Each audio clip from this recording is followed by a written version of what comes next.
छोट भाई गोलू राजा और बड़े भाई श्री अंजनी सिंह जी, बड़का भैया जख्मी जितेंद्र भैया। जख्मी भैया गीत लिखे ले,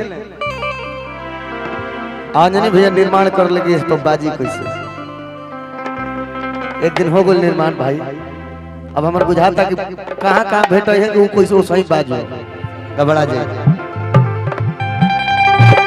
काल हो टराई मरने गाना नाम भाई।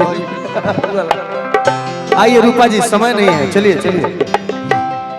भजन के माहौल लिखे, मंच लिखे, दुल्हा दुल्हन के स्नेह प्रेम इतना तो बड़ बानी जाना कि आशीर्वाद दे जाए।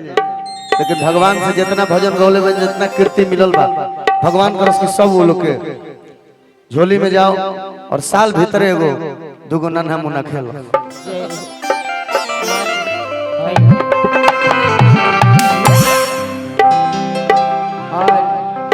लय तो पुराना है लेकिन गीत नया हो गया। तनी हमारे देख लो, बहुत सुंदर बोला था, साउंड पे जोड़ नहीं थे। साउंड सबसे काहे रे? चलो चलो चलो चलो, आ जाओ ए मोहनी, चलो उठा उठा उठा सब बीएफएफ। तोनियों के ठंडा लगा, तोनी बता अपने हाइलोजन का। टाकी बढ़ाओ, टाकी बढ़ाओ। हाइल लय कौन हो गोलू बाबू? नीरज प्रताप जी। वाह वाह।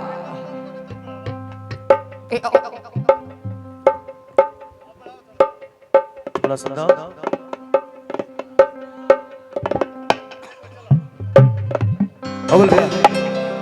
लय होता हो कोई रोक सके तो रोक ले, मैं नाचती छम छम, पालकी में होके सवार चली रे, चली रे। मैं तो अपने साजन के द्वार चली। खलनायक के गाना ऐसे गाओ तनी, खलनायक लेकर भइल बने थे घर। ये गोलू भैया की लाई है हम जख्मी भैया लिखल है।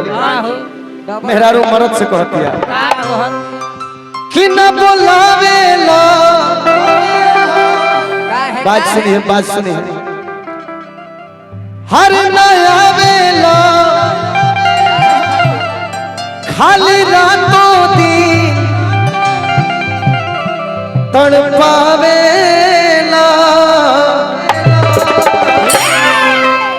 कि ऐसे जे करबा, ऐसे जे करबा नदानी राजऊ, राजऊ तदई दे हबलीज पा जवानी राजऊ। लगे के वाह भैया जी। हर बोलावेला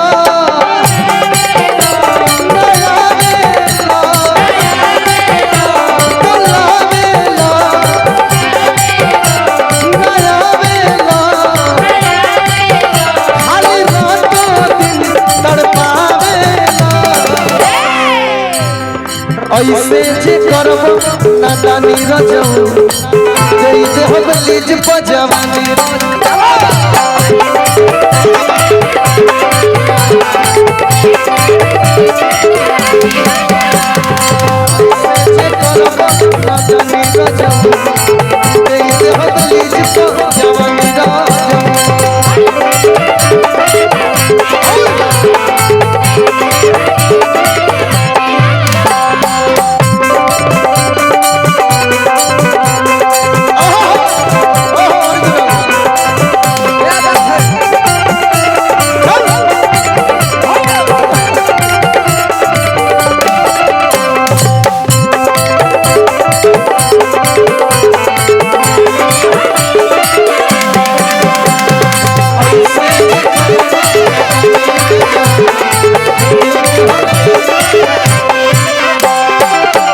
कहतिया हाय हाय हाय तोरा के संतुष्ट तोर भतारे कर सकेला।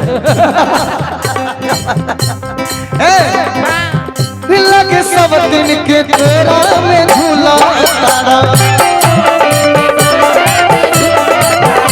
इस घर वाली कन्या के भूला तारा लागे सब दिन के तेरा में झूला तारा इस घर वाली कन्या के भूला तारा। भारी हजरत भैया कटवा जे पहाड़ा में चानी रजब अरे कटवा जे पहाड़ा में चानी रजब कोई दे हम लीज पजामा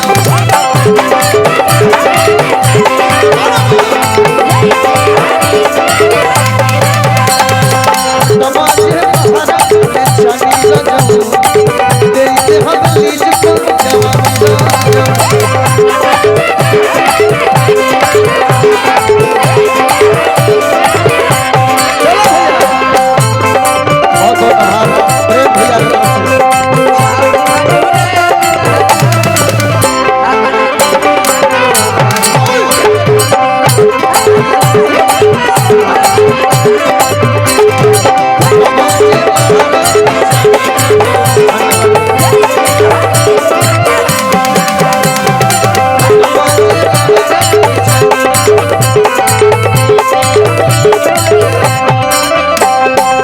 अगला शब्द बड़ा निमन लागल हमरा आई जखमी जितेंद्र की ना फाइनल करो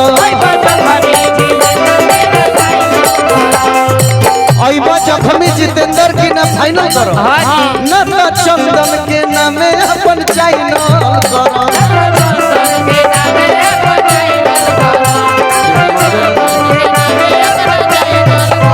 अरे के बिहान मम बनानो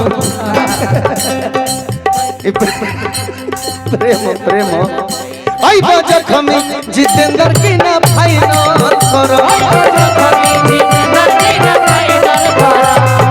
चंदन के नामे अपन चाइनल करो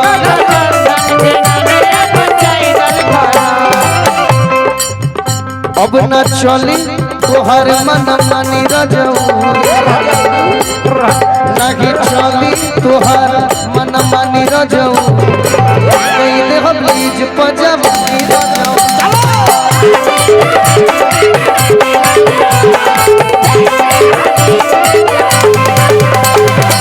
तोहर मन मानी रजऊ पहले हम लीज पजामा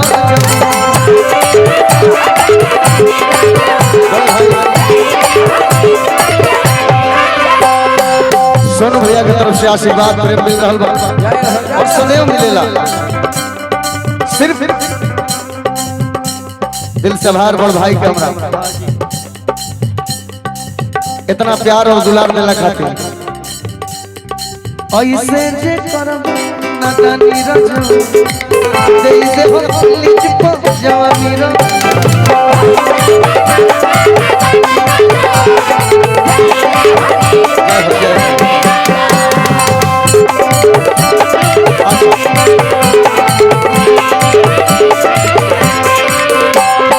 महाकाल डेवलपमेंट से चंदन भैया की तरफ से आशीर्वाद है बहुत बहुत समय प्रेम ऐसे दे दे हो लीज पजामा